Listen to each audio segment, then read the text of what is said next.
కూర్చోండి. అందరికీ నా హృదయపూర్వకమైన నమస్కారాలు తెలియజేసుకుంటున్నాను. బాబు హలో అన్నాను ఇట్రా అక్క. ఇప్పటికే కాలాతీతమైంది. మీరెంతో ఓపికగా నన్ను ఆశీర్వదించడానికి వచ్చి నన్ను మీ మంచి హృదయంతో మీ సంపూర్ణమైనటువంటి ఆశీస్సులు అందజేసినందుకు నా హృదయపూర్వకమైన నమస్కారాలు తెలియజేసుకుంటున్నాను. శిరస్సు వంచి పాదాభివందన చేసి మరీ తెలుసుకుంటున్నాను. ఇక్కడ ముఖ్యంగా చెప్పాల్సినటువంటి విషయం, మర్చిపోకుండా చెప్పాల్సినవి కొన్ని ఉంటాయి. అవి ఈ సభకి పిలవగానే వచ్చినటువంటి రఘురామకృష్ణరాజు గారికి, శ్రీనివాసరాజు గారికి నా హృదయపూర్వక నమస్కారాలు తెలియజేస్తున్నాను. ఎందుకంటే ఇందాక ఆయన చెప్పారు, స్వామివారి దర్శనం you won't get Darshan, he will give you Darshan అంటారు. భగవంతుడు ఆయన దర్శనం ఇవ్వాలి, కానీ మనం దర్శనం చేసుకుంటాం అనేటువంటి ఆలోచన చాలా పొరపాటు అని చెప్పడానికి అదొక నిదర్శనం. వాళ్ళు రావటం నాకు ఎంతో ఆనందంగా ఉంది. ముఖ్యంగా ఈ సభలో ఇంతమంది మనస్ఫూర్తిగా నన్ను ఆశీర్వదిస్తూ మాట్లాడుతున్నప్పుడు ఎవరు ఏదో రెండు ముక్కలు మాట్లాడాలి కాబట్టి మాట్లాడినట్టు ఎక్కడా అనిపించలేదు. ప్రతి వాళ్ళు వాళ్ళ హృదయాంతరాల నుంచి మాట్లాడిన భావన నాకు కలిగింది. 42 సంవత్సరాల సుదీర్ఘమైనటువంటి ఈ చలనచిత్ర జీవిత చరిత్రలో ఎన్నో ఉడుదుడుకులు, ఎన్నో రకరకాలైనటువంటి ఇబ్బందులు ఎదుర్కొని మీ అందరి ఆశీస్సులు 4 డికేడ్స్ దాకా తెచ్చుకోగలిగానంటే అది నా గొప్పతనం కాదు, అది ప్రేక్షకులు, ప్రేక్షక దేవుళ్ళు, ప్రేక్షక మహాశయులు వాళ్ళ యొక్క ఆశీస్సులే ఇంతవరకు మేము నిలబడగలిగాం. అదే లేకపోతే నేను వాళ్ళ ఈ స్థితిలో ఉండేవాడిని కాదు.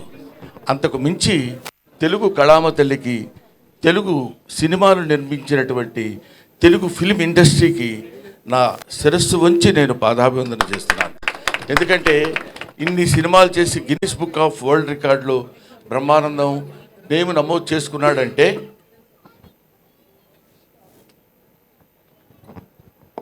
ఇన్ని సినిమాల్లో చేసి పేరు నమోదు చేసుకున్నాడంటే ఇన్ని సినిమాలు చేయటం గొప్ప కాదు, ఇన్ని సినిమాలు నిర్మించినటువంటి నిర్మాతలు, దర్శకులు ఉన్నటువంటి తెలుగు కళామతలి యొక్క గొప్పతనం.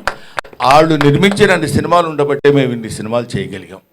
కాబట్టి ఇటువంటి అవకాశాన్ని నాకు కల్పించినటువంటి మహనీయులకు అందరికీ చిన్న పెద్ద తేడా లేకుండా, ప్రభువెక్కిన పల్లకి కాదు అది మోసిన బోయీలు ఎవ్వరని, లైట్ మెన్ దగ్గర నుంచి అందరూ అందరూ అందరూ ప్రతి వాళ్ళు సహకరించి మేము ఈ స్థితిలో ఉండటానికి, ఈ స్థితిలో ఉండేటువంటి పరిస్థితికి తెచ్చినందుకు వారికి శతద సహస్రద పాదాభివందన చేసుకుంటున్నాను.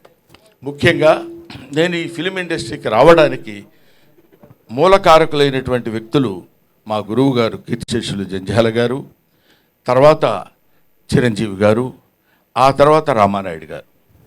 ఈ 3 పేర్లు నేను ఎందుకు చెప్తున్నానంటే, ఎక్కడో నేను నటిస్తున్నటువంటి నాలో ఉన్నటువంటి యాక్షన్ని క్యాచ్ చేసి తీసుకొచ్చి వీళ్ళకి ఇండియా సినిమాకు పరిచయం చేయాలని, అప్పుడు చంటబ్బాయి సినిమాలో చిరంజీవి గారు నటిస్తుంటే ఆయనకి నన్ను పరిచయం చేసి, ఆ పరిచయం ద్వారా నన్ను చెన్నైకి తీసుకొచ్చి చెన్నైలో అందరికీ పరిచయం చేసినటువంటి చిరంజీవి గారు, వీడు చాలా గొప్ప యాక్టర్ అండి, చాలా బాగా యాక్ట్ చేస్తున్నాడు, బ్రహ్మాండంగా నవ్విస్తాడు, పెద్ద కమెడియన్ అవుతాడని ఆయనకి వెళ్ళిన ప్రతి చోటకి చిరంజీవి గారు నన్ను వెంట పెట్టుకుని వెళ్ళి అందరికీ పరిచయం చేసి నన్ను ఈ స్థితికి తీసుకొచ్చినప్పుడు జంధ్యాల గారు వీడైతే చాలా బాగుంటుందని అహనా పెళ్ళంట సినిమాలో నాకు ఆ క్యారెక్టర్ ఇచ్చి నన్ను కీర్తిశేషులు కోట శ్రీనివాసరావు గారి అసిస్టెంట్గా నన్ను నియమించి ఆ క్యారెక్టర్ చేయటం వల్ల అది పెద్ద హిట్ అయ్యి బ్రహ్మాండమైనటువంటి పేరు ప్రఖ్యాతులు ఆ సినిమాకి రావటం, అందులో సినిమాలో నటించినటువంటి అందరికీ రావటం, ముఖ్యంగా కొత్త వాళ్ళైనటువంటి కోట శ్రీనివాసరావు గారు, అప్పటికే ఆయన లబ్ధ ప్రతిష్ఠుడు, ఆయన తర్వాత నాకు ఆ పేరు రావడం నాకు చాలా ఆనందంగా ఉండి అలా అలా అలా అలా అలా వెనక్కి తిరిగి చూసుకోకుండా ఇన్ని వందల సినిమాలు నటించగలిగాను. అది నా గొప్పతనం అని నేను ఈనాడు ఫీల్ అవ్వలేదు. కొంతకాలం వరకు ఫీల్ అయ్యేవాడిని, చాలా గొప్ప నటుండి నేను, లేకపోతే నన్ను వీళ్ళందరూ మామూలుగా ఏదో పెద్ద పుడింగిరయుడు అని అనుకుంటున్నారంటే కొంచెం కాలు రగరేసుకొని నడిచిపోయిన రోజులు ఉన్నాయి. ఎందుకంటే ఒక స్టేజ్లో ఏంటంటే ఒక లవ్ అనేది అంటే ఒక స్థితి అనేది అప్పుడప్పుడు పరిస్థితులను బట్టి మారుతుందనడానికి నేను DD8లో దాన్ని ఏమంటారు టీవీ దూరదర్శన్లో మాట్లాడేటప్పుడు అక్కడ నేను చేసిన యాక్షన్కి అందరూ పక్కపక్కల బ్రహ్మానందం అని అంటే చాలా ఆనందపడిపోయాడు. అబ్బో మనకు చాలా పెద్ద పేరు వచ్చిందిరా అని. మున్సిపాలిటీ బండిలాగా చెత్తబళ్ళు వస్తాయి చూడండి, ఎక్కడైనా యాంటీనా ఉన్న ఇల్లు ఉంటే అక్కడ ఆగేవాడిని. అంటే వాళ్ళు బయటకు వచ్చి చూసి ఇదే బ్రహ్మానందం అంటారేమో అని ఆనందం. సో అటువంటి స్టేజ్ నుంచి ఇవాళ Brahmanandam became a house hold comedian అనేటువంటి స్థితికి పరమేశ్వరుడు నన్ను ఇక్కడ తీసుకొచ్చాడు. నేను ఇందాక చెప్తున్నాను, చాలా సందర్భాల్లో నేను వెంకటేశ్వర స్వామి గురించి ఎందుకంటాను, ఇందాక రఘురామకృష్ణరాజు గారు చెప్పినట్టు నేను మా ఇంట్లో అంటే అదొక పిచ్చి నమ్మకం. మిగతా వాళ్ళ నమ్మకాలు నమ్మకంగా ఉండొచ్చేమో కానీ ఎవడో ఒకరిని నమ్ముకుంటే వాడు మనకు సాయం చేస్తాడులే అని మనం అంటుంటాం చూడు. ఒరే ఎందుకురా పెద్ద చోట తిరుగుతావు, వాడి దగ్గర పడుండు, అది ఆయనే ఏదో జీతం పెంచుతాడు, ఏదో చేస్తాడు, నువ్వు శుభ్రంగా బతకొచ్చని పెద్దలు మనకు చెప్తుంటారు. అలాగే వెంకటేశ్వర స్వామిని నమ్ముకొని ఆయన్నే బతికితే ఆయనే ఏదో మనకు కావాల్సింది ఎప్పుడెప్పుడు ఏది ఇస్తాడో అనేది, అలాగా ఆ రకమైనటువంటి జీవన విధానాన్ని గడిపినటువంటి వాడు. ముఖ్యంగా మా అన్న బాబుమోహన్, నా మనవడు బాబుమోహన్, ఓకేనా. నేను బాబుమోహన్, కోట శ్రీనివాసరావు ఆ రోజుల్లో 3 ఇన్విటబుల్స్ అనేవాళ్ళు మమ్మల్ని. మేము ముగ్గురం కంపల్సరీగా ఏ సినిమాలో అయినా ఉండి తీరాలి. ఇది నేను చెప్పేది ఒక 10 to 15, 20 years బ్యాక్. ప్రతి సినిమాలో కోట శ్రీనివాసరావు, బ్రహ్మానందం అండ్ బాబుమోహన్ ఉండాలి. మేము ఇందాక చెప్పాడు బాబుమోహన్ గారు ఏమన్నారంటే, మేము ముగ్గురు ఒకే రూమ్లో ఉండేవాళ్ళం అని. మీకు తెలియదు, నీకు టైం సెన్స్ తెలుసురా అసలు. నీకు మనవడు అనుకున్నావు, ఇష్టం వచ్చినట్టు తిడతాను. ఇప్పుడు నువ్వు నోరెత్తడానికి వీల్లేదు. ఎందుకంటే 6:30కి గౌతమ ఎక్స్ప్రెస్ ఎక్కి సికింద్రాబాద్లో, పర్లేదు పరువు ఉంటే కదా పోవటానికి, 6:30కి గౌతమ ఎక్స్ప్రెస్ ఎక్కాలి. వీళ్ళ ఇల్లు సికింద్రాబాద్ పక్కనే. కరెక్ట్గా 6:31కి ఒక వ్యక్తి ఒక బ్యాగ్ వాడి చేతిలో పట్టుకొని పరిగెత్తుకుంటూ వచ్చేవాడు కంపార్ట్మెంట్ దగ్గర. ఎవరు ఏంటి ట్రైన్ కదులుతున్నప్పుడు పరిగెడుతున్నాడు ఏంటి అనుకునేవాడిని. చూస్తే వీడు ఒక క్యారేజీ చేపల కూర, అందులో ఏదో పప్పు, ఇంకోటి ఏదో. అన్న నీకోసం చేపల కూర తెచ్చినానే. ఎవరికి తెచ్చాడు, అసలు ఎక్కకపోతే ఏంటి పరిస్థితి అని ఎక్కి శుభ్రంగా తిని పడుకునేవాడు. పడుకుని ఒక అర్ధరాత్రి పూట అని ఏంటా ఏమైందంటే చలిగా ఉంది బావా, చలిగా ఉంది. ఏంటి చలిగా ఎందుకుందిరా అంటే, అప్పుడు ఒక ముద్ద తగ్గించుకుని తింగితే ఆ చలి ఉండదు, పాడు ఉండదు. ఏసీలో పడి మళ్ళీ కింద కూర్చోబెట్టి కింద పడుకోబెట్టి ఇలాగా పాటుకు వెళ్తుంటే టికెట్లు ఉండవు. ప్రొడక్షన్ మేనేజర్ టికెట్ గురుగారు మనకి నిర్ణయంలో వచ్చేస్తాయి. అదే మామూలు టికెట్ అనుకునేవాళ్ళం మనం, ప్లాట్ఫామ్ టికెట్ అనమాట. అది తీసుకుని అక్కడికి వెళ్ళిన తర్వాత మొత్తం ప్రతివాడు బెమ్మరా బామ్మోను ఏంటంటే టికెట్ లేదా, కన్ఫర్మ్ లేదండి, పోనీ అక్కడ కూర్చోడాడు పక్కన, ఏది లెట్రిన్ పక్కన మరి కూర్చో. అది ఇలాగా అంటే నవ్వించేవాడి జీవితాన్ని గురించి చప్పట్లు కొట్టేవాడికి అనవసరం అంటారు కదా. మీకు అనవసరం, మేము నవ్వించాలి. ఎన్ని తిప్పలు పడి నవ్విస్తామంటానికి comedy comes from the zenith point of tragedy. Zenith point బాగా భయంకరమైనటువంటి ట్రాజడీ నుంచి కామెడీ వస్తుందని చెప్తారు. అది ఎందుకంటే ఇదిగో ఇలాంటి కష్టాలని మాకు అనవసరమయ్యా, నువ్వు నవ్వించు, మాకు నవ్వాలి. నువ్వేం పడితే మాకెందుకు, నువ్వు రైల్లో టికెట్ లేకపోతే మాకెందుకు, ఉంటే మాకెందుకు. కామెడీ ఏం చేస్తున్నాడు? మామూలుగా మాకున్నటువంటి మొహాలు అంతంత మాత్రం. ఈ మొహాల్ని మళ్ళీ ఇందాక మన మిత్రి సత్య చెప్పినట్టు మా మొహాల్ని వికృతంగా మార్చుకుని వాడు ఇలా కొట్టబోయాడు అనుకోండి, ఇలా అనాలి. అలా అంటే కానీ నవ్వరు. అలా నవ్వటం కోసం 24 గంటలు ప్రయత్నం చేసి రిహార్సల్ చేసుకుని కష్టపడి తీసుకొచ్చి మిమ్మల్ని నవ్వించడానికే మా ఏడుపంతా. అటువంటి అటువంటి కామెడీ జీవితాల్ని పంచుకొని పుట్టినటువంటి మమ్మల్ని మీరు ఏదైనా చిన్న చితక పొరపాట్లు తప్పులు ఉప్పులు ఉన్న పండురా పాపం పొద్దున్న లేస్తే నవ్విస్తాడు రాండి వదిలేద్దాం అనే పెద్ద మనస్తత్వాన్ని మానవాళి తెలుసుకోవాలని నా మనస్తత్వం. అది నా ఆశ్చర్యం. అది మనుషులు మానవులమైనందుకు ఎక్కడ ఒక్కొక్కటి జాబ్ ఏంటి మిమ్మల్ని నవ్వించడం, to make you happy, right? ఆలోచన కలిగినటువంటి వ్యక్తులకి మీరు కమెడియన్ని చీప్గా చూడొద్దు. అభిమానించండి, ఆదరించండి, ఆరాధించండి, అల్లరి మాత్రం చేయొద్దు. This is my personal request. అవునమ్మా. 40 సంవత్సరాల సుదీర్ఘమైన చరిత్రలో ఎంతోమంది ఎన్నో రకాలైనటువంటి, ఇప్పుడు మా జనరేషన్ వాళ్ళు తెలుసుకోవాల్సినటువంటి విషయం ఏంటంటే, మా జనరేషన్ అంటే ఇప్పుడు మేమున్న వాళ్ళకి, if you allow others you will become first man, if you don't allow others you will become last man అంటాడు. మన తర్వాత వచ్చే వాళ్ళకి అలా దారి ఇవ్వాలి, వెళ్ళండి వెళ్ళండి వెళ్ళండి అని. లేదు నేనే ఉంటాను, తలకి రంగేసుకుంటాను, జుట్టు ఇలా తిప్పుతాను, తల ఎంగా కనపడతాను అంటే కుదరదు. మనం చెయ్యగలగాలి. వయస్సు ఒకటి ఉంటుంది. కాబట్టి అటువంటి పరిస్థితుల్లో మనం మన యొక్క స్థితిగతుల్ని, మన యొక్క ఏజ్ని, మన యొక్క విషయాన్నంతా మనం జాగ్రత్తగా మనల్ని మనం పరిశీలించుకుని ఆత్మవిమర్శ చేసుకోగలిగినప్పుడు 10 కాలాల పాటు హాయిగా ప్రశాంతంగా నువ్వు ఉంటావు, 10 మందిని ఉంచగలుగుతావు. అందువల్ల ఇవి మనం తెలుసుకోవాల్సినటువంటి, జీవితంలో తెలుసుకోవాల్సినటువంటి నగ్న సత్యాలు, నిజాలు. అందుకనే మనకి ఇది నేరము తప్తలోహమున నిలిచి అనామకమై నశించు, ఆ నేరమే ముత్యమట్లు భాషించు, నడినీదళ సంక్షితమై అంటాడు. నీరము నీటి చుక్క తప్తలోహమున నిలిచి బాగా కాలుతున్నటువంటి నీళ్ళ పెనం మీద వేస్తే చుయ్యమని అది దానికి నామరూపాలు లేకుండా వెళ్ళిపోతుంది. అదే నీటి చుక్క తామర ఆకు మీద పడినప్పుడు ముత్యమలా అనిపిస్తుంది. అబ్బా ఇది ముత్యమా అనే భావన మనకు కలుగుతుంది. అలాగే దేవుడి గుళ్ళోకి వెళ్ళి రూపాయి బిళ్ళ దేవుడి గుళ్ళో వేస్తే అది అవుతుంది. ఆ రూపాయి బిళ్ళ బయటికి తీసుకొచ్చి ఎవరికన్నా ఇస్తే ముష్టవు. కాబట్టి దానికి ఉన్నటువంటి విలువ దానికి ఉంటుంది. దాన్ని ఉపయోగించేటువంటి విధానం మాత్రం మనకి కనిపిస్తూ ఉంటుంది. కాబట్టి మహనీయులందరికీ ఇంతమంది ఇంత ఓపికగా కూర్చుని, ఆ తర్వాత ముఖ్యంగా వీళ్ళ పేరు చెప్పబోతే బాగుండదు, అందరూ మెడల పైకి చూస్తున్నారు, సీను ఇటు పేరం గ్రూప్ వాళ్ళు.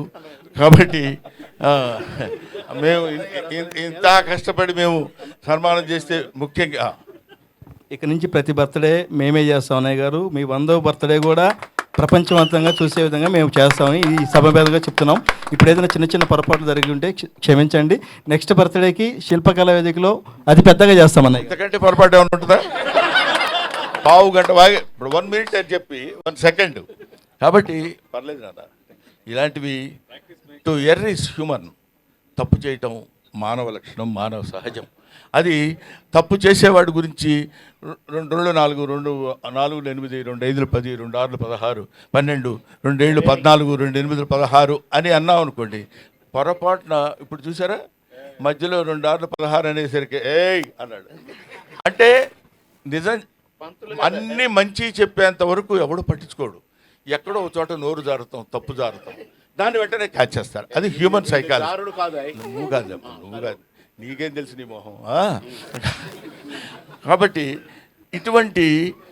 ఇటువంటి స్థితిలో పొరపాట్లు ఏవేవో జరగటాలు, ఏవేవో చేయటాలని కాకుండా, ఇదిగో ఈ సీని ఇన్ఫ్రా మీరందరూ మాట్లాడకండి. చూసారా, 10 మందికి చెప్పేవాడిని ఒకటి చూపించుకోవాల్సిన పరిస్థితి ఏర్పడింది. సీని ఇన్ఫ్రా వాళ్ళకి పేరం గ్రూప్. అవునమ్మా, ఏమమ్మా చెప్పకపోతే ఏం చేస్తారు ఇప్పుడు? గిరీష్మా గారికి.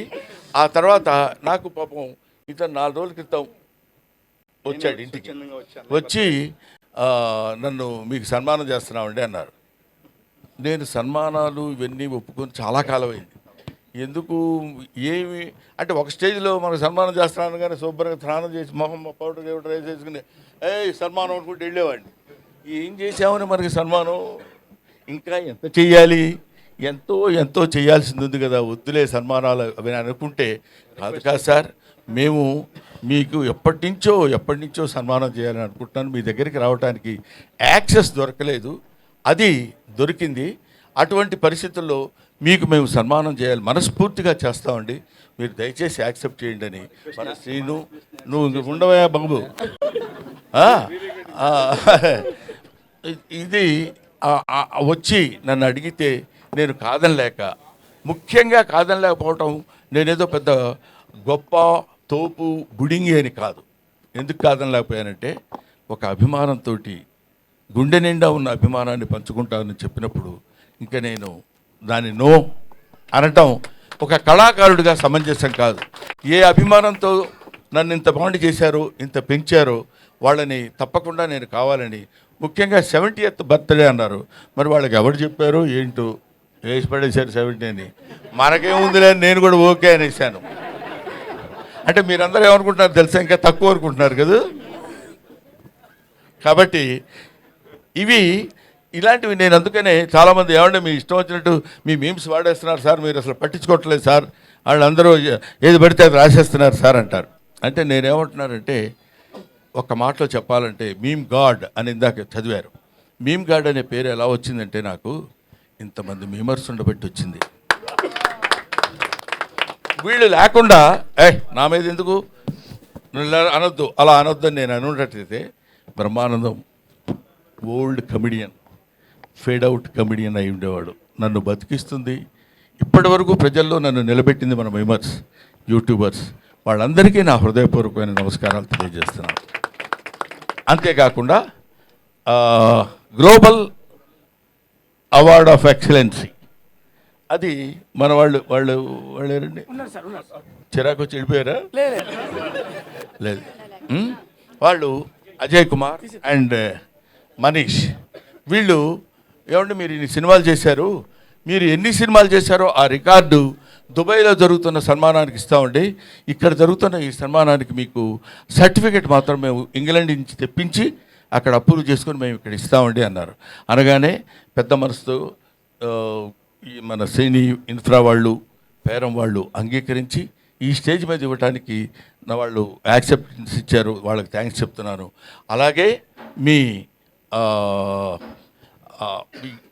గ్లోబల్ రికార్డ్ ఆఫ్ ఎక్సలెన్సీ వాళ్ళకి నా హృదయపూర్వక నమస్కారాలు తెలియజేస్తూ, అలాగే ఇక్కడ నా తమ్ముడు మిస్టర్ అజయ్ కుమార్ ఫ్రమ్ వరంగల్, అతను అద్భుతమైన కళాకారుడు. నువ్వు ఎవరు పడితే అద్భుతమైన కళాకారుడు అంటావు ఏంటని అనుకోవచ్చు మీరు, నేను ఎవరిని అన్ను, ఎందుకంటే అద్భుతం ఉంటే తప్ప.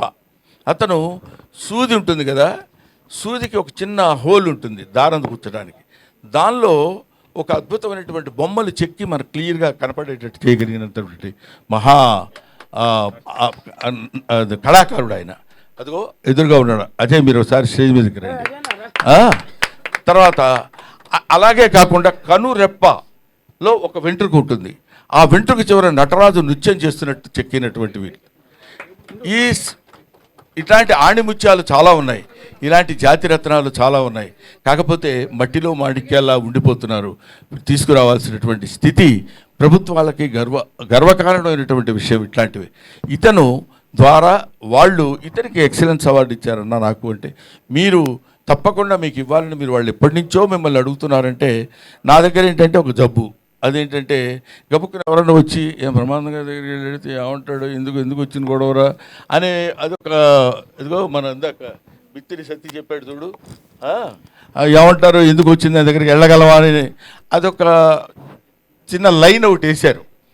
బాగానే ఉంది, ఒక రకంగా బెటరే అది, ఎందుకంటే గబుక్కున ఎవడు పెడతాడు, గబుక్కున రారు. సరే, అలాగా నా దగ్గరికి వచ్చి మీకు ఈ అవార్డు ఇవ్వాలని మేము కోరుకుంటున్నామండి అంటే వాడికి ఇలాగా ఎంతమందికి అని ఎందరో మహానుభావులు అందరికీ నా హృదయపూర్వకమైనటువంటి కృతజ్ఞతలు నేను తెలియజేసుకుంటున్నాను. అయిపోయింది అనుకున్నారు కదా, అవలా ఇంకా ఆపేస్తాడరా బాబు అనే ఫీలింగ్లో ఉన్నట్టున్నారు మీరు. ఆపను. ఎందుకు ఆపనంటే ఇప్పుడు ఇలాంటి సమయంలో కృతజ్ఞతలు చెప్పుకోవాల్సినటువంటి విషయం చాలామందికి ఉంది.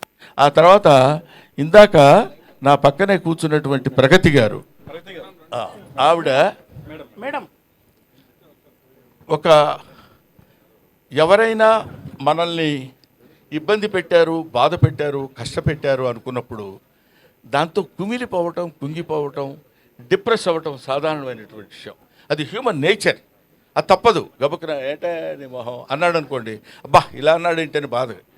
దాన్ని ఛాలెంజింగ్గా తీసుకుని life is a game, you should play it, life is a challenge, you should meet it అని నిరూపించినటువంటి ఒక అద్భుతమైనటువంటి వ్యక్తి ప్రగతి. కాబట్టి వీళ్ళు ఇలాంటి వాళ్ళు ఎంతోమంది ఉన్నారు. ఇప్పుడు బాబు మోహన్, ఇప్పుడు ఏదో కమెడియన్ బాబు మోహన్ అన్నాడు. పరువు ప్రతిష్ఠ అనే సినిమాలో బాబు మోహన్ గారి నటన ఒకసారి ఇంటికి వెళ్ళి వీలుంటే ఒక 5 నిమిషాలు 10 నిమిషాలు మీరు దాన్ని ఏమంటారు గూగుల్ కొట్టి చూడండి. ఎర్రవుడు అనే సినిమాలో నేను తను ఇద్దరం కలిసి, తను కాటికాపరిగా నేను బ్రాహ్మణుడిగా ఇద్దరం కలిసి గొప్ప స్నేహితుల కింద నటించినటువంటి అద్భుతమైనటువంటి నటన చేసినటువంటి మహానటుడు. అలా కనిపిస్తుంటాడు కానీ అలా ఏదో సినిమాల్లోకి లేదా రాజకీయాల్లోకి వెళ్ళిన తర్వాత ఆయనలో వచ్చినటువంటి మార్పులు బోర్డని ఉండొచ్చేమో, కానీ నటుడిగా ఒక అద్భుతమైనటువంటి ప్రజ్ఞత కలిగినటువంటి వాడు. ఎందుకంటే మామూలుగా ఇప్పుడు మనం చెప్పుకోవచ్చు, కోట శ్రీనివాసరావు పక్కన నిలబడి అతనితో జోడీగా, కోట శ్రీనివాసరావు అంటే వాడు అపర నటరాజు, అటువంటి వాడి పక్కన నిలబడి ఇదిగో బాబుమోహన్ గారు ఉంటేనే బాగుంటుందిరా కోటగాడి యాక్షన్ అని అనిపించుకోగలిగినటువంటి ఇలాంటి వాళ్ళు ఒక ధర్మవరపు సుబ్రహ్మణ్యం, ఒక ఎంఎస్ నారాయణ, ఒక వేణుమాధవ్, ఆ తర్వాత ఒక ఎవరు మన సునీల్ ఉన్నాడురా, ఏవిఎస్, ఏదో నోటికి వచ్చిన పేరు చెప్పేస్తామండి. వీళ్ళందరూ కీర్తిశేషులు, రచ్చ రవి అంటే ఎలా బాగుండదు కదా. అందుకని ఇటువంటి వాళ్ళందరూ అట్లాంటి చదువుకున్నటువంటి వాళ్ళు, ఎడ్యుకేషన్ ఉన్నటువంటి వాళ్ళు, వీళ్ళు ఈ సినిమా ఇండస్ట్రీలో అప్పటి వరకు బ్రహ్మాండంగా నవ్వించి వదిలిపెడతారంటే నవ్వు ఎక్కడి నుంచో తెలిసిన మనుషులు వాళ్ళు. ఇందాక చెప్పాను, బజార్ను నడిచి వెళుతున్నప్పుడు కాలికో దెబ్బ తగిలింది అనుకోండి, మొట్టమొదటి ఆ దెబ్బ చూసుకొని అబ్బా చచ్చిపోతున్నావురా బాబోయ్ ఇదేంటి ఇలా జరిగిందని, దానికి అని అన్నా దీన్ని నేను చూడండి అంటే వెంటనే వాడు హాస్పిటల్కి తీసుకెళ్ళి ఒక ఇంజక్షన్ చేసి కట్టుకట్టి వదిలేశారు అనుకోండి, ఓకే. రెండోసారి తగిలింది అనుకోండి, అబ్బా మళ్ళీ అక్కడే తగిలిందిరా బాబు అని అనుకుంటాం, ఇంకా ఎక్కువ బాధపడతాం, ఇంకా 2 ఇంజక్షన్లు ఎక్కువ చేయించుకుంటాం. అదే 10వ 11వ తగిలింది అనుకోండి, అదేంటరా అది ఎప్పుడు ఇక్కడే తగులుద్ది, ఏంటో ఎక్కడ ప్లేస్ లేనట్టు అక్కడే తగులుద్ది ఏంటి, ఇంజక్షన్ అదే బదులేవే. అక్కడి నుంచి అంతటి విషాదం నుంచి కామెడీ పుడుతుంది. కాబట్టి ఆ కామెడీ నేర్చుకొని మీ అందరికీ పంచిపెట్టేటువంటి ఈ హాస్య నట బృందాన్ని, మీరందరూ హాస్యాన్ని, ఎందుకంటే ఒక హాస్యం ఎంత గొప్పదంటే ఇంకా నేను చాలాసేపు చెప్పగలను, మరీ ఇంత హింసించకండి సార్, వాళ్ళు భోజనాలు పెడుతున్నారా ఉన్నాయంట, అయితే పర్లేదు చచ్చినట్టు వినాలి మీరు. ఎందుకంటే హాస్యం ఎంత గొప్పదంటే, ఇప్పుడు మనం సినిమా చూస్తున్నాం అనుకోండి, సినిమా చూస్తున్నప్పుడు అబ్బా హీరో ఏం యాక్ట్ చేశాడు రా, బ్రహ్మాండంగా చేశాడు, సినిమాలో అద్భుతంగా నటించాడు అంటాం. హీరోయిన్ సూపర్ రా, అదిరిపోతుంది అనుకుంటాం. సీనరీస్ చాలా బాగున్నాయి అంటాం. విలన్ అదిరిపోయేటట్టు చేస్తున్నాడు అంటాం అని ఇంటికి వెళ్ళి కూడా మాట్లాడుకుంటాం. కానీ కామెడీ ఇక్కడ కూర్చొని గంభీరంగా అలా ఉండి ఇంటికి వెళ్ళిన తర్వాత వాడు కామెడీ బాగా చేశాడే అని అనం, అక్కడ చచ్చినట్టు నవ్వాలి. అలా నవ్వించగలిగిన వాడే కమెడియన్, అలా నవ్వించగలిగిన వాడే రియల్ కమెడియన్. ఇట్లాగా ఇలాంటి కమెడియన్స్, ఇలాంటి వాళ్ళు నాకు తెలిసి అన్ని భాషల్లో కమెడియన్స్ ఉన్నారు, కానీ తెలుగు భాషలో ఉన్నంత వైవిధ్యం కలిగినటువంటి హాస్య నటులు చాలా తక్కువ మంది మిగతా ఇండస్ట్రీస్లో ఉన్నారు. We feel proud to say that we are the comedians of Telugu film industry. ఎవడగోల వాడు సినిమా ఒక అతను కొనుక్కున్నాడు హిందీలో, ఎవరో కాదు హీరో, అతని పేరేంటి, ఒక హీరో యంగ్ హీరో పేరు గోవింద, కొనుక్కొని అతను ముచ్చటపడి కొనుక్కున్నాడు హిందీలో తీయమని. కమెడియన్స్ లేక ఇంకా సినిమా తీయలేదు, అక్కడే ఉంది బాక్స్. అది అంటే ఏమైనా అటువంటి స్థితిలో, ఇటువంటి పరిస్థితుల్లో ఇన్ని సంవత్సరాల సుదీర్ఘమైనటువంటి ప్రయాణానికి సహకరించినటువంటి మీ అందరికీ నా హృదయపూర్వకమైన నమస్కారాలు తెలియజేస్తున్నాను. ఇందాక మాట్లాడిన వాళ్ళలో మన రచ్చరవి బాగా మాట్లాడాడు అంటాను అనుకుంటున్నావు కదా నువ్వు, చాలా సరే అది విషయం. తర్వాత ఎవరు మన మిత్తిరి సత్తి ఎక్కడ ఆ మాట్లాడిన రామ్మోహన్ రెడ్డి, ఓహో జితేంద్ర నువ్వు వచ్చావా, రామ్మోహన్, తర్వాత మూర్తి గారు, వీళ్ళందరూ మాట్లాడుతుంటే వాళ్ళు that words come from their heart. ఏదో 2 ముక్కలు మాట్లాడి వెళ్ళిపోదామని కాదు. నాగేంద్ర కుమార్ మై స్టూడెంట్ అతను. కాబట్టి వీళ్ళందరూ నన్ను ఇంత ఆశీర్వదించి ఈ స్థితికి తీసుకొచ్చినప్పుడు నవ్వుతూ చింపండి అని రాశారయ్యా. Thank you very much. అందుకని మాట్లాడటం అనేది ఒక ఆర్ట్. ఎవడు పడితే ఆడు మాట్లాడటానికి కుదరదు. ఏదో మైక్ ఇచ్చాం కదా అని ఏదో ఇప్పుడు ఒక అతను మాట్లాడతాడు, చెప్తా చూడు. సోదరిమణులారా,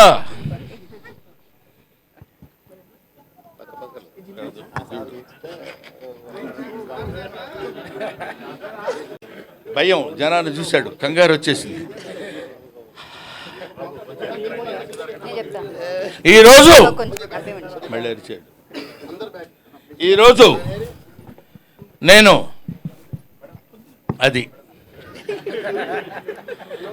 ఈ గ్రామానికి నేను ఇది కావాలని నేనెంతో ఇదయ్యాను. నేను ఇదవటం, వాటిలో వాళ్ళందరూ నన్ను ఇది చేయటం, నేనేదో రకంగా ఇదయ్యాను. కానీ ఒక్క విషయం నేను మీకు అది ఇలాగా రకరకాలుగా మాట్లాడేవాళ్ళు ఉంటారు. అలాంటి వాటిలో సబ్జెక్ట్ లేకుండా మాట్లాడటం చాలా కష్టం. ఇప్పుడు బామోహన్ అనేటువంటి వాడు చాలా గొప్ప నటుడు, అంతేకాకుండాను అటువంటి మహనీయుడు, ఇలాగా రకరకాల పద్ధతుల్లో ఇష్టమైన ధోరణిలో మాట్లాడుకుంటూ వెళ్ళిపోకుండా కంటెంట్ ఉన్నతోటి హృదయంతో మాట్లాడేటువంటి ఈ ఫంక్షన్కి నా హృదయపూర్వకమైన నమస్కారాలు తెలియజేస్తున్నాను. ఇక్కడ నట భీష్ముడు మా ఎవరు లంక భద్రాద్రి శ్రీరామచంద్రమూర్తి గారు ఉన్నారా, వెళ్ళిపోయారా? ఎల్బి శ్రీరామ్ గారు. లంక భద్రాద్రి శ్రీరామచంద్రమూర్తి గారు అంటే ఎంఎస్ నారాయణ ఆయన మీద జోక్ వేశాడు. మీరు ఎంత కాంట్రవర్షియల్ పర్సన్ కూడా లేడండి అన్నాడు. అదేంటి కాంట్రవర్సీ, నేను కాంట్రవర్సీ ఏంటి సార్ అన్నాడు ఆయన. అంటే అప్పుడు ఆయన చెప్పాడు, మీ ఇంటి పేరు లంక, నీ పేరు శ్రీరామచంద్రమూర్తి, ఇంతకంటే కాంట్రవర్సీ ఏం కావాలండి అన్నాడు. Thank you very much. Sir ఒక చిన్న రిక్వెస్ట్ ఆడియన్స్ నుండి, నవ్వుతూ చింపండి అనేసి వచ్చింది. పేపర్ చింపాలట. పేపర్ నవ్వుతూ చించడం ఎందుకండి? నవ్వుతూ నవ్వించండి అంటే బాగుంటుంది. Thank you very much. Sir దాని కింద ఒక పెయింటింగ్ ఉందట. ఓకే, ఒకసారి పక్కకి జరగండి.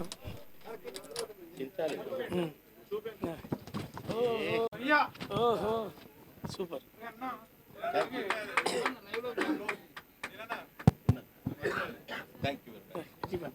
Thank you so much for sending this beautiful frame.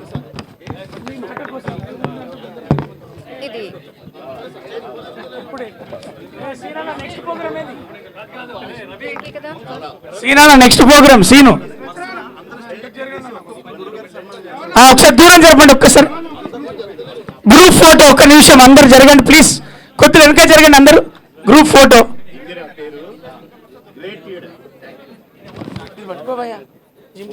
Please. అమ్మ కొద్దిగా వెనక జరగండి. అన్న కొద్దిగా అందరు జరగండి. సార్కి ఒక గ్రూప్ ఫోటో ఇద్దాం. బాబుమోహన్ అన్న ఉండండి. ప్రగతి గారు మేడం ముందుకు రారా ప్లీజ్. రఘుబాబు అన్న చూశాను. రండి గ్రూప్ ఫోటో. రండి మేడం. ప్రగతి గారు ఏడున్నారు? కొద్దిగా తమ్ముడు కొద్దిగా వెనక జరగండి. మీరు ఉండండి. ఒకసారి జరగండి అందరు. అమ్మ ఆయన వెనక వెనకకి జరగండి ప్లీజ్.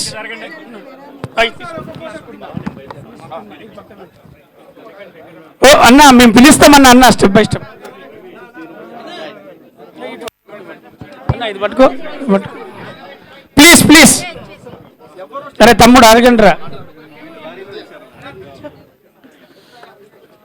గజమాలతో ఒకసారి జరుగుతుంది, అది కనపడుతుంది. గజమాలలో సార్ మీరు ఉండండి అమ్మా, ఇక్కడే ఉండు తమ్ముడు, ఒక్క నిమిషం జరు. గజమాలతో ఆ మీడియాకు ఒకసారి ఇవ్వండి, స్పోజ్ ఇవ్వండి, కుదిరి జరగండి జరగండి.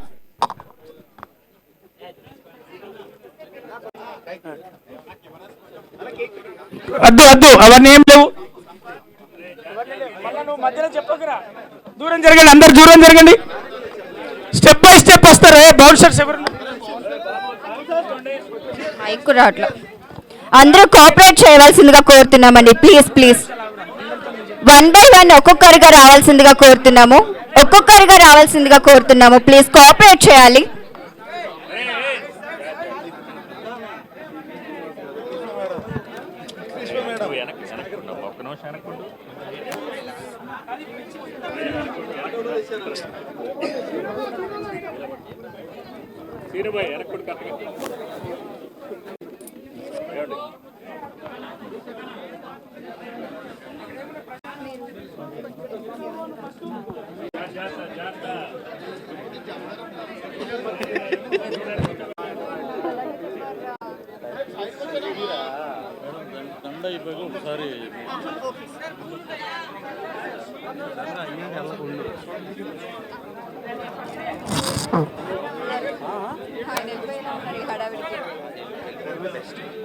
సైనింగ్ ఆఫ్ అంటిల్ దెన్ చెప్పు.